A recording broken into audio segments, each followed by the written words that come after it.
असम के गुवाहाटी से लेकर पश्चिम बंगाल के कल्याणी तक, झारखंड देवघर से लेकर के बिहार में दरभंगा तक इस प्लानिंग के साथ नए नए एम्स खोले गए हैं ताकि लोगों को इलाज के लिए सैकड़ों किलोमीटर दूर न जाना पड़े। आज हमने उनका वक्तव्य सुना, भाषण सुना, और उन्होंने दरभंगा एम्स के बारे में जिक्र किया कि उन्होंने खुलवाने का काम किया है दरभंगा एम्स।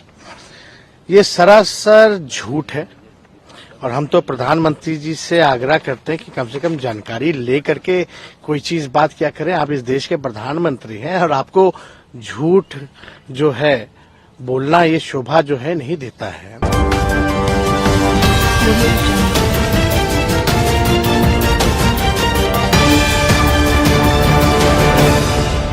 प्रधानमंत्री मोदी का बिहार आगमन ये क्या बता रहा है? क्या उपचुनाव को लेकर आ रहे हैं? हालांकि बातें तो ये चल रही हैं कि बिहार के दरभंगा में एम्स का शिलान्यास करने वाले हैं। इसको लेकर राजनीतिक गलियारों में खूब चर्चाएं हैं। बात की जा रही है कि प्रधानमंत्री मोदी एम्स तो एक बहाना है, उपचुनाव को लेकर वो क्षेत्र में आ रहे हैं ताकि अपने वोटरों को बांध सके, अपनी पार्टी को लेकर वो ज्यादा बात कर सके और लोगों के बीच जाकर उन्हें अपनी तरफ आकर्षित कर सके। इसको लेकर हमारे साथ फोन लाइन पर मौजूद है हमारी ग्राउंड से रिपोर्टर रिया से हम बात करते हैं। रिया, कैसे हैं आप? और ये बताइए कि जिस तरह से प्रधानमंत्री के आगमन को लेकर बात चल रही है बिहार में, तो दरभंगा एम्स आ रहे हैं, वो दरभंगा एम्स को लेकर बातें चल रही है कि शिलान्यास होने वाला है, तो उसको लेकर विपक्ष की क्या प्रतिक्रिया है?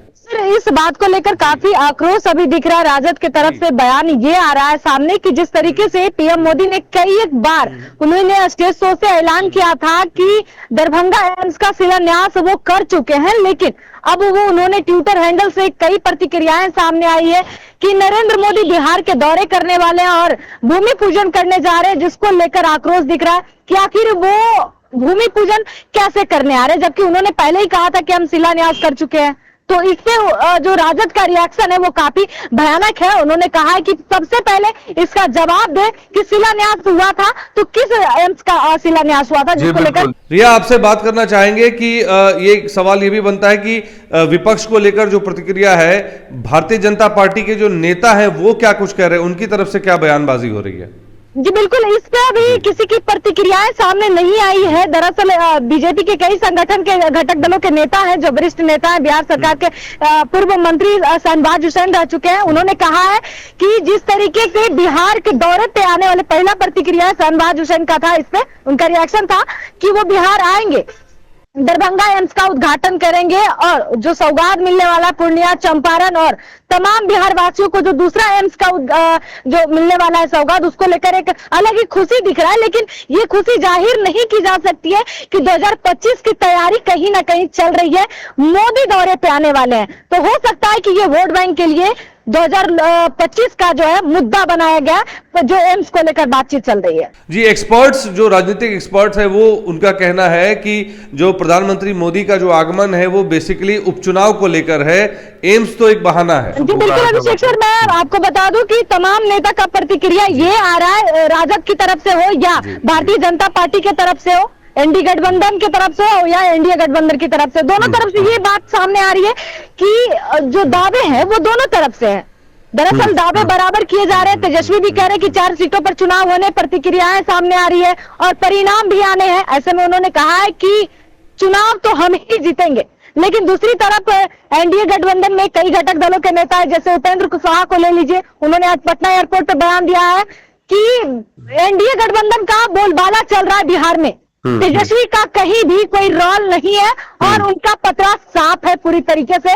कोई भी जो चीजें हैं वो सामने अभी तक नहीं आई है। रिया, कहीं ना कहीं ये दिख भी रहा है क्योंकि लालू यादव का जो स्वास्थ्य है उतना अच्छा नहीं है, बावजूद उसके वो बेलागंज जा रहे हैं। और जैसी बातें चल रही है राजनीतिक गलियारों में, एक्सपर्ट्स जो है, जो पॉलिटिकल एक्सपर्ट्स है, वो कह रहे हैं कि लालू यादव का बेलागंज जाना MY समीकरण में उन्हें लग रहा है कि प्रशांत किशोर जैसे लोग सेंधमारी ना कर दे, नीतीश कुमार उस पर अपना वो बना ना ले, क्योंकि MY समीकरण में थोड़ी दरार दिख रही है। इस वजह से लालू यादव बेलागंज गए हैं ताकि उन पर होल्ड बना सके, क्योंकि अगर बेलागंज में एमवाई समीकरण टूटता है तो यकीनन लालूगढ़ में सेंधमारी हो जाएगी। इस पर क्या कुछ बातें चल रही हैं? बिल्कुल, ये अंदाजा लगाया जा सकता है जिस तरीके से झारखंड में ले लीजिए, झारखंड में कि जो मुख्यमंत्री हैं हेमंत सोरेन, उनके कई जगहों पर छापामारी की गई है, जिसको लेकर कहा जा रहा है कि लालू की तबीयत बिगड़ी है।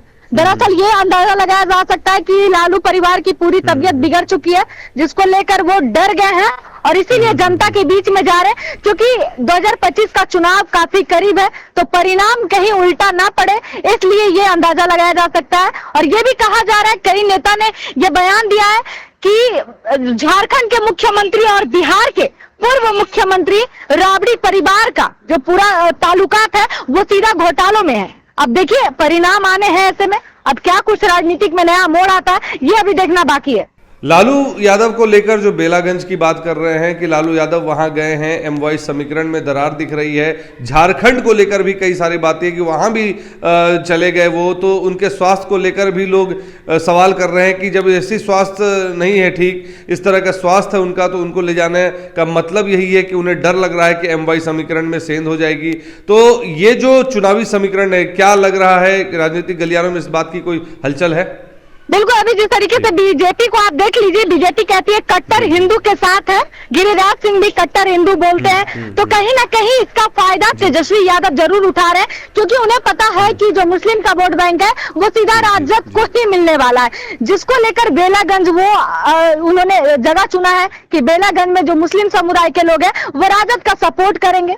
इसीलिए हो सकता है कि ये मुद्दा बनाया जा रहा है, हिंदू मुस्लिम किया जा रहा है। इसका परिणाम अब क्या होने वाला ये देखना होगा। रिया, एक आखिरी सवाल लेंगे आपसे कि प्रशांत किशोर को लेकर क्या बातें चल रही हैं राजनीतिक गलियारों में? कहा यह जा रहा है कि उपचुनाव में प्रशांत किशोर एक बड़ा खेल करने वाले हैं, और जिस तरह से वो पिछले कई बार राजनीतिक एनालिस्ट के तौर पर अपना बना चुके हैं गढ़, और अभी जो सिनेरियो है जब वो उपचुनाव में अपने उम्मीदवार उतार रहे हैं, और जहां जहां भी वो उपचुनाव में जैसे बेलागंज हो, इमामगंज हो, वहां जो मुस्लिम कैंडिडेट्स को उतारा है उन्होंने, तो इसको लेकर क्या बातें चल रही हैं? क्या लग रहा है कि प्रशांत किशोर किसको ज्यादा नुकसान पहुंचाएंगे, भाजपा को या महागठबंधन को?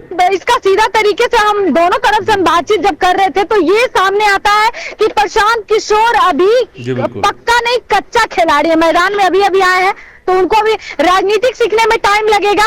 और जिस तरीके से वो जनता के बीच में जा तो रहे हैं, लेकिन ये परिणाम आएगा कि उनको कुछ मिलने जाने वाला नहीं है। वो सिर्फ क्योंकि आपने पिछले बाइट को आपने सुना होगा, प्रशांत किशोर ने हिंट दिया था कि राजद के साथ है वो, तो इसको लेकर हो सकता है कि कुछ बयान हो तो सामने आए। अभी बहुत बहुत शुक्रिया रिया हमसे जुड़ने के लिए।